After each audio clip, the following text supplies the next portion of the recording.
15 patay na baboy na ibibiyahe sana patungo Maynila, nasabat sa Bulacan. Pagnanakaw sa isang bangko sa Iba, Zambales, kung saan 10 milyong piso ang natangay, iniimbestiga na. Charis, nag-perform sa Christmas tree lighting sa Rockefeller Center, New York, kasama sina Sheryl Crow at Josh Groban.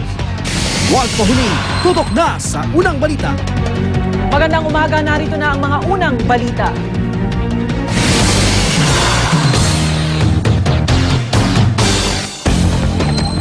Pagbuwag sa hanay ng mga nagpoprotestang kuliglig operator at driver sa Maynila, nauwi sa karahasan. Sa kabila po ng nangyaring gulo, hindi pa rin nakuha ng mga nagpoprotesta ang kanilang ipinaglalaban na makabiyahe sa mga pangunahing lansangan sa Maynila. Narito ang report ni Emil Sumangil.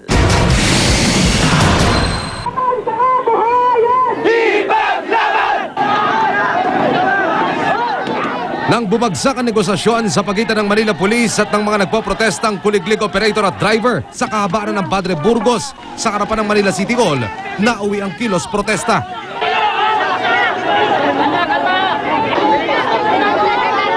Nagkabuhol-buhol ang daloy ng trapiko. Sinubok muli ng Manila Police District na kausapin ng mga relista, pero sadyang palaban ng grupo.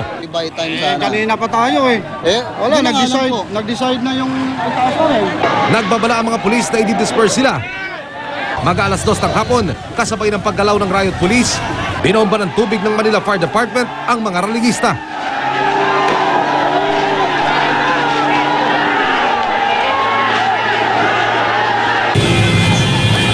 Hindi basta nabuwag ng pulisya ang barikada dahil pinaulanan sila ng mga bote at bato. Dito tinamaan ang aming cameraman na si Greg Gonzales.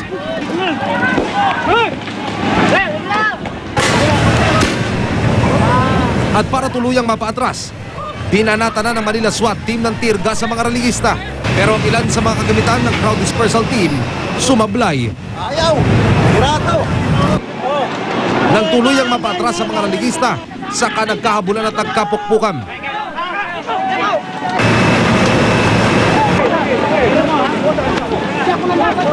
Pinagdadampot ng mga pulis ang ilan sa mga lumabang religista.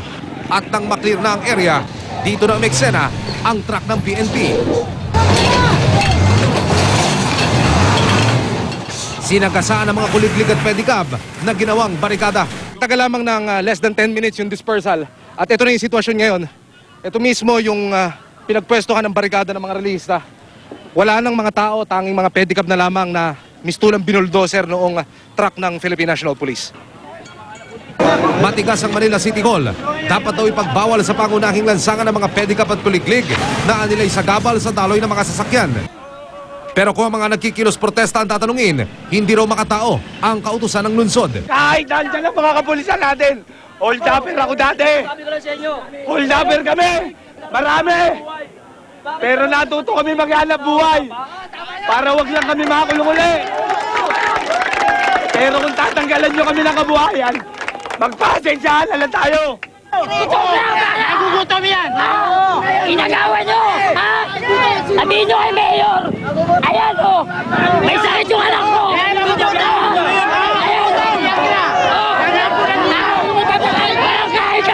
Sa kabila ng gulo, hindi pinagbigyan ng Korte Suprema ang petisyon ng mga operator ng kuliglig at pedicab para sa temporary restraining order na pipigil sana sa kautusan ni Manila Mayor Alfredo Lim. Ibinalik ng Supreme Court sa Manila RTC ang petisyon ng mga religista na dapat daw magdesisyon sa usaping ito. Para sa Unang Balita, Emil Sumangil, reporting. 16 na inarestong kuliglig driver sa himpilan ng Manila Police District nagpalipas ng magdamag. Mula sa Maynila, may live report si Trisha Zafra. Trisha. Gigi, nananatili pa nga rin dito sa General Assignment Section ng Manila Police District yung 16 na kuliglig drivers na inaresto kahapon dahil sa mga reklamong illegal assembly, assault at obstruction. Sa kabila na masithing panawagan ng kanilang mga kasamahan at taga-suporta, hindi pa rin kinalaya ang 16 na kuliglig drivers na inaresto ng mga pulis. Gayunman, Di rin sila mailagay sa selda dahil di pa tapos ang inquest at di pa sila formal na masampahan ng reklamo. Kaya sa General Assignment Section na sila ng MPD natulog at nagpalipas ng gabi. Sugatan din ng 16 matapos manlaban sa dispersal kahapon. Inaasahan ngayong maghapon matapos ang inquest para malaman na ang susunod na hakbang hinggil sa reklamong isinampas sa kanila ng MPD. At the moment, under custodial investigation sila, pending yung filing ng appropriate charges sa kanila. Eventually, ang pa-file sa kanila cases for direct assault, obstruction, at saka Batas Pambansa 880, which is Illegal Assembly Act. So mamaya darating na ulit yung ang ating inquest fiscal para ma-evaluate yung kaso nila. Samantala, Jiggy, kanina pang hating gabi kusang umalis at huminto na sa pangangalampag dito sa Manila Police District yung mga kasamahan ng mga inarestong kuliglig drivers na yan. Ngayong umaga naman, alas 8, inaasahang babalik dito sa police station yung piskal na may hawak ng kaso para ipagpatuloy yung inquest proceedings. Jiggy? Maraming salamat, Trisha Zafra, nagulat live mula sa Maynila. Commission on Human Rights iginit na gumamit ng labis na puwersa mga pulis sa pag-disperse sa mga nagprotestang kuliglig driver. Tiniyak naman ng PNP na hindi nila kukonsintihin ang kanilang mga tauhan na mapapatunayang umabuso sa tungkulin. Naritong report ni Rafi Tima.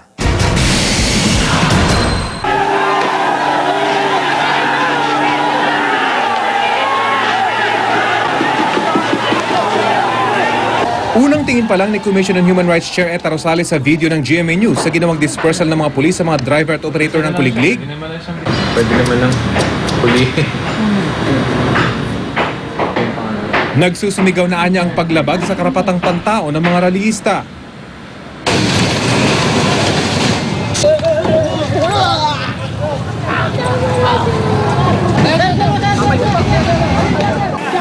The use of excessive force is very, very clear there.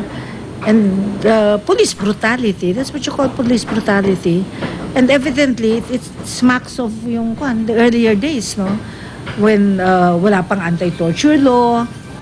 Bukod sa mga pinagdadampot na rallyista at kanilang mga leader, may bata ring isinakay sa police mobile dahil arestado ang kanyang tatay. Ilang kababayan din ang hinuli mga anti-riot police. Ayon sa CHR, bagamat nasa lugar daw ang ginawang pag-disperse sa mga nagpoprotesta, mali naman daw ang pamamaraan ng pulisya.